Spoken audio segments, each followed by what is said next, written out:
आप लोगों का आशीर्वाद रहेगा कि नहीं रहेगा? दोनों हाथ उठा करके बताइए। तो लड़ाई लगती है ना, ये देश के पूरे देश में खेला कर रहे थे, बिहार में हमने इनके साथ खेला कर।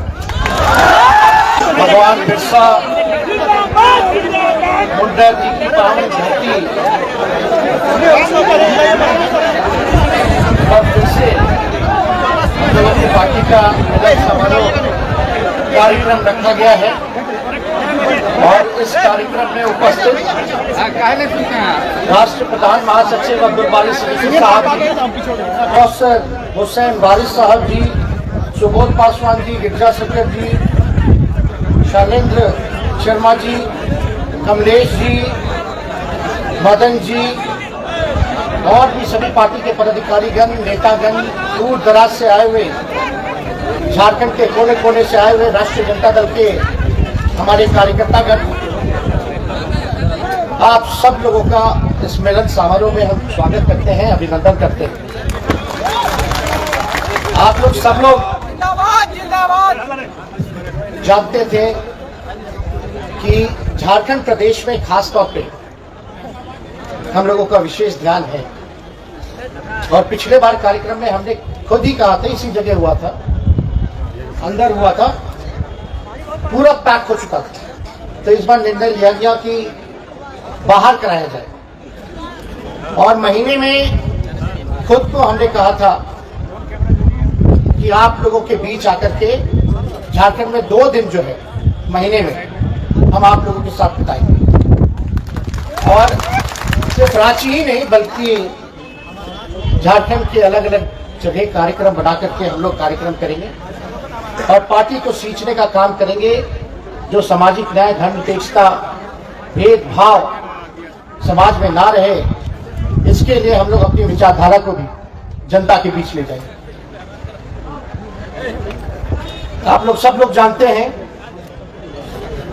कि बीच में ये कार्यक्रम शुरुआत हुई थी और ये उसके बाद जो है ये हुआ नहीं, क्योंकि बिहार में राजनीतिक परिस्थिति ऐसी बन रही थी कि मेरा वहां रहना जरूरी था और साथ ही साथ आप लोग सब लोग जानते हैं कि कई बाई इलेक्शंस भी वहां थे। तो आप लोग तो जानते ही हैं कि बीजेपी जो है झारखंड में क्या खेल कर रहा था, महाराष्ट्र में क्या खेल कर रहा था।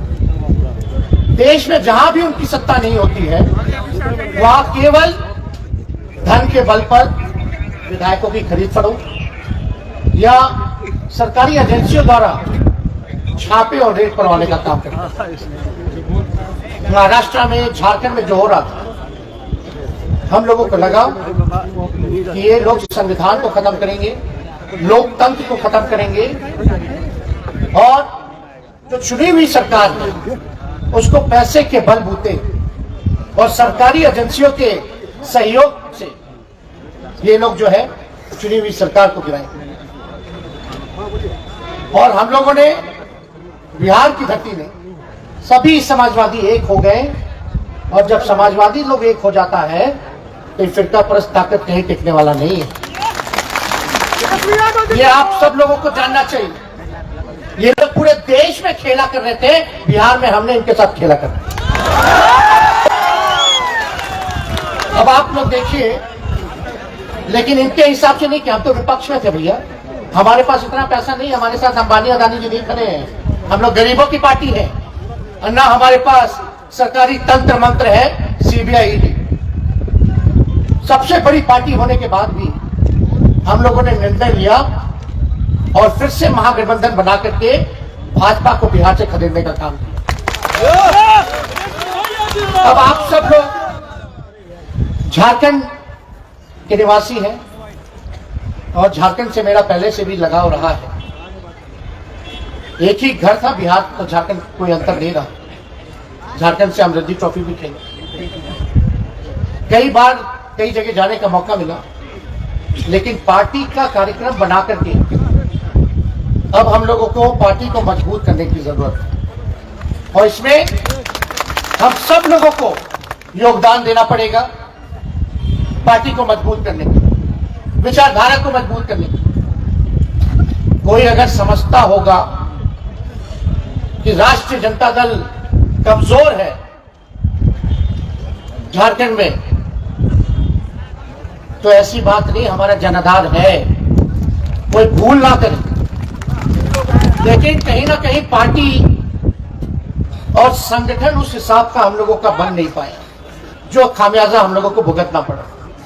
और विशेष तौर पे अब हम लोगों को संगठन बनाना है, गांव गांव तक जाना है, अभियान की शुरुआत करनी पड़ेगी, ज्यादा से ज्यादा कार्यक्रम करना पड़ेगा, अपनी बातों को जनता के समक्ष रखना पड़ेगा। तो इस काम में हम लोग लगेंगे। तो हम उम्मीद करेंगे कि आप सब लोगों का इसमें साथ मिले, आशीर्वाद मिले और आप लोग ताकत दीजिए, ताकि बिहार में तो हमने भाजपा को सबक सिखाया, यहां भी जो गठबंधन हमारा जेएमएम और कांग्रेस के साथ है, हम अगर ताकत अपनी बढ़ाते हैं तो गठबंधन की ताकत बढ़ती है, यहाँ की गठबंधन की ताकत बढ़ती है। तो अगर हमारा गठबंधन अगर ताकतवर होगा तो आप समझ जाइए कि भाजपा यहां टिकने वाली नहीं। तो भाजपा क्या किया यार, अभी बजट आया होगा, झारखंड को क्या मिला बताइए बजट में? केंद्र सरकार का जो बजट आया, इसमें झारखंड को क्या मिला? 17-18 साल सबसे ज्यादा अगर किसी ने राज किया तो यही भाजपा वालों ने किया ना। और केंद्र में भी उनकी सरकार, क्या मिला विशेष तौर पर? कुछ नहीं कर रहे हैं लोग, इस प्रदेश के साथ पक्षपात कर रहे हैं, पैसा देना बंद कर रहे हैं, क्योंकि इनकी यहां सरकार नहीं है, यही काम में लोग लगे हुए। तो हम आप लोगों के बीच आए हैं यही संदेश लेकर के कि हम सब लोगों को एक होना होगा, धर्म जाति के चक्कर में नहीं पड़ना है। बीजेपी का एक ही एजेंडा रहता है, अगर चुनाव हारते हैं ये लोग तो केवल और केवल मुसलमान, हिंदू, मंदिर, मस्जिद, पाकिस्तान, कश्मीर, यही काम में ये लोग लगते हैं और कोई काम नहीं है इनका। बताइए, इन लोगों ने कहा था कि नहीं कहा था 2022 आएगा तो हर घर को पक्का मकान बना के देगा, जिसको मकान नहीं उसको पक्का मकान बना करके देंगे। इन्होंने कहा था हर साल 2 करोड़ रोजगार देंगे, 2022 आ गया, क्या हुआ? किसान का आय दुगुना करेंगे, क्या हुआ किसानों का? तो ये लोग केवल केवल भाषण और झूठ बोलने में माहिर लोग, केवल केवल ठगने का काम करते हैं। आप लोगों से हम इतना जरूर कहेंगे कि ये लोग को पच नहीं रहा कि यहाँ आदिवासी मुख्यमंत्री है। हम लोगों के यहाँ भी छापे मारे, यहाँ भी छापे मारे, कहां कहां ये लोग इस प्रयास पे नहीं लाओ। और आप देखिए, जब ये सरकार पिछड़ों के लिए आरक्षण लाती है तो गवर्नर जो अभी तक पास ही नहीं कर रहा, क्यों नहीं कर रहा?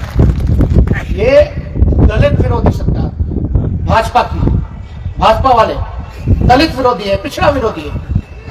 और हम कल मुख्यमंत्री जी से मिलकर आए हैं, हमने कहा है कि भैया हम लोग सरकार में भी हैं और मुख्यमंत्री जी आपको निर्णय लेना है, आपको यह निर्णय लेना है कि कहीं हमारे कार्यकर्ताओं के साथ भेदभाव ना हो, उनका भी सम्मान जो है आप रखने का काम करें।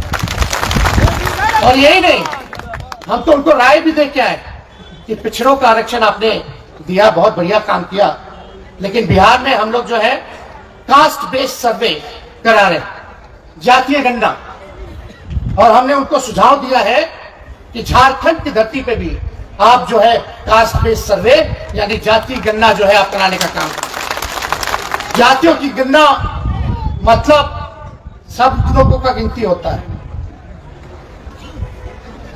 जानवरों का होता है, पेड़ पौधों का होता है, लेकिन आपके राज्य में कौन लोग किस स्थिति में रह रहे हैं, कौन लोग दिहाड़ी मजदूर है, कौन लोग जो है भूमिहीन है, कौन लोग जो है एक कमरे में बसर करता है, कौन लोग जो है कचरा साफ करते हैं, नाला साफ करते हैं, कौन लोग ठेला चलाता है, रिक्शा चलाता है। तो जब तक आपके पास साइंटिफिक आंकड़े नहीं होंगे तब तक आप बजट में जो है कल्याणकारी योजनाएं ढंग से आप लागू नहीं कर सकते। तो हम लोगों ने ये राय दिया है मुख्यमंत्री जी को, और मुख्यमंत्री भी पॉजिटिव थे इस चीज को लेकर के कि हाँ इस काम को जो है करवाने का काम करेंगे। और जयप्रकाश जी ने बताया आपको कि आदरणीय लालू जी स्वस्थ होकर के वो दिल्ली आए हैं, देश आए हैं, और मेरी बहन ने किडनी दिया था, एक बड़ा ट्रांसप्लांट जो है उनका हुआ है, सक्सेसफुल हुआ है। और ये केवल आप लोगों की दुआएं और आप लोगों का प्रार्थना जो है वो काम आए। असली ताकत आप लोग हैं। आप लोग ही असली ताकत है और वो फिर से स्वस्थ होकर के आए हैं, तो मुझे पूरा भरोसा है कि आप लोगों के बीच वो जरूर आएंगे और आप लोगों का भी मार्गदर्शन करेंगे। और हम तो चाहेंगे कि आप जिस हिसाब से उनको आप लोगों ने पहले ताकत दिया, उस हिसाब से आप हमको भी ताकत देने का काम। आप लोग संगठन बनाइए। हमारे आदिवासी भाई भाषण दे रहे थे, बड़ा अच्छा लगा सुन करके। उनकी अपनी चिंताएं जो उनको दिखा है उन्होंने प्रकट किया है, लेकिन हमारा जब तक संगठन मजबूत नहीं होगा, जब तक अपने आप को मजबूत नहीं करेंगे, तब हम कैसे टिकट मांगेंगे। और एक बात समझ जाइए, आप लोग संगठन मजबूत कीजिए, आप लोग पार्टी के लिए काम कीजिए, टिकट दिलाना मेरा काम है। तो टिकट की बात अलग है, लेकिन हम सब लोगों को देश के संविधान को, लोकतंत्र को, गंगा जमुनी तहजीब को, भाईचारे को बचाने की जरूरत जो है वो करनी चाहिए।